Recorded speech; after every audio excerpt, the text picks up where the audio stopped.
അഞ്ച് കല്ലെടുത്തു വെച്ച് പാഞ്ഞു വന്നതാ വീട്ട് ഒറ്റേറുതാ കടക്കണ ഗോലിയാത്ത്. അഞ്ച് കല്ലെടുത്തു വെച്ച് പാഞ്ഞു വന്നതാ വീട്ട് ഒറ്റേറുതാ കടക്കണ ഗോലിയാത്ത്.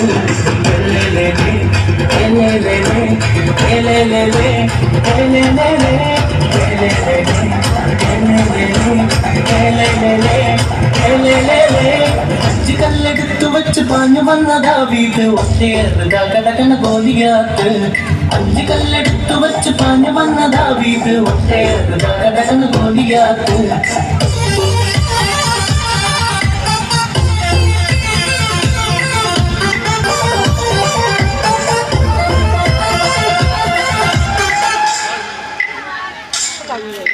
യോശുവയും കൂട്ടുകാരും